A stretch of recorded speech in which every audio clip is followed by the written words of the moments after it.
Hi friends, ఏం చేస్తున్నా అనుకుంటున్నారా? నేనైతే నూడిల్స్ చేస్తున్నాను. ఇది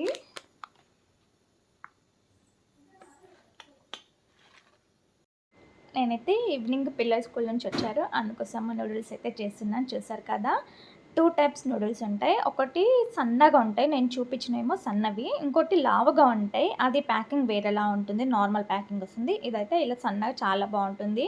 పిల్లలకి తిన్నా కూడా తొందరగా డైజెషన్ కూడా అవుతుంది. అది కొంచెం హెవీగా అనిపిస్తుంది కొంచెం తింటే. ఇదైతే కొంచెం ఎక్కువ తిన్నా ఏం కాదు. టేస్ట్ కూడా చాలా డిఫరెంట్గా ఉంటుంది. ఆ టూ నూడిల్స్కి అయితే చాలా డిఫరెన్స్ ఉంటుంది. ఇంకా ప్రాసెస్లోకి అయితే వెళ్ళిపోదాము. నేనైతే ఆల్రెడీ చికెన్ అనేది మంచిగా మ్యాగ్నేట్ చేసేసుకొని కొంచెం మంచిగా డీప్ ఫ్రై చేసేసుకొని పీసెస్ అన్నీ కట్ చేసి పెట్టేసుకున్నాను. నూడిల్స్ అంటే నాకు పిల్లలకి చాలా ఇష్టం. నాకు ఎగ్ నూడిల్స్ ఇష్టం, వాళ్ళకైతే చికెన్ నూడిల్స్ ఇష్టం. అందుకోసమని నేను ఈరోజు వాళ్ళకి చికెన్ నూడిల్స్ అనేది చేస్తున్నాను. టేస్ట్ చాలా బాగుంటుంది. సేమ్ నేను చేసే ప్రాసెస్లో మీరు చేశారంటే బయట నుంచి తెచ్చినట్టే ఉంటుంది, అసలు ఏ మాత్రం తగ్గదు. టేస్ట్ చాలా బాగుంటుంది. ఓన్లీ క్యాబేజీ చికెన్ ఇస్తున్నా, క్యాప్సికమ్ నా దగ్గర లేదు అందుబాటులో. అయితే ఇలా అయినా బాగుంటుంది. తప్పకుండా మీరు ట్రై చేసి ఎలా ఉంది ఏంటని అయితే కొంచెం కామెంట్ చేయండి. చూసారు కదా ఫ్రెండ్స్, ఎంత బాగున్నాయి, సన్నగా ఉన్నాయి కదా నూడిల్స్. చాలా సన్నగా ఉంటాయండి, టేస్ట్ కూడా చాలా బాగుంటుంది. అసలు నోట్లో వేసి కరిగిపోతుంది, అంత టేస్టీగా ఉంటున్నాయి. ఇంకా నేనైతే వాటర్ అనేది మంచిగా బాయిల్ అయినాయి, అలాగే కొంచెం ఆయిల్ వేసేసి నూడిల్స్ అనేది మంచిగా అందులో వేసి బాయిల్ చేసుకుంటున్నాను. ఇలా నూడిల్స్ అనేవి మనం ఒకేసారి వేసేసుకొని మనకు సరిపడా ఒక 10 మినిట్స్లో 10 to 5 మినిట్స్లో బాయిల్ అయిపోతాయి అండి. ఎక్కువసేపు అయితే పెట్టొద్దు, మళ్ళీ మెత్తగా కూడా అస్సలు బాగోదు, అతుక్కున్నట్టుగా అంత టేస్టీగా కూడా ఉండదు చేసుకుంటే. ఇలా ఒకసారి వేసి మిక్స్ చేసేసి జస్ట్ మనం పక్క నుండి చూసే లోపల అయిపోతుందండి, బాయిల్ అయిపోతుంది. ఇప్పుడైతే మంచి బాయిల్ అయిపోయినాయి. నేనైతే జాలి దాంట్లో వేసేసుకొని కొంచెం ఆయిల్ వేసేసి మిక్స్ చేసిన. చికెన్ అయితే ఆల్రెడీ నేను ముందే మంచిగా ఫ్రై చేసుకొని కట్ చేసి పెట్టుకున్నాను చెప్పాను కదా. ఇదైతే మళ్ళీ ఒకసారి కొంచెం ఆయిల్ వేసిన తర్వాత అందులో రోస్ట్ చేస్తే ఏంటంటే ఇలా కట్ చేసి మంచిగా మనం నూడిల్స్ తింటుంటే మంచి రోస్ట్ అయ్యి ఉంటే చాలా టేస్టీగా ఉంటుంది. అలాగే చికెన్ కొంచెం ఫ్రై అవ్వగానే క్యాబేజ్ అనేది యాడ్ చేస్తున్నాం.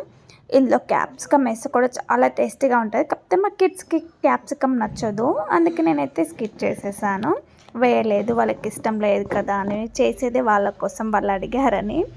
ఇంకా ఇప్పుడు నూడిల్స్ అందులోనే వేసేసుకోవాలి. క్యాబేజ్ జస్ట్ ఇట్లా లైట్గా ఫ్రై అవ్వగానే నూడిల్స్ అంతా మంచిగా మిక్స్ చేసుకోవాలి. టేస్ట్ ఎంత బాగుంటుందో తెలుసు అసలు.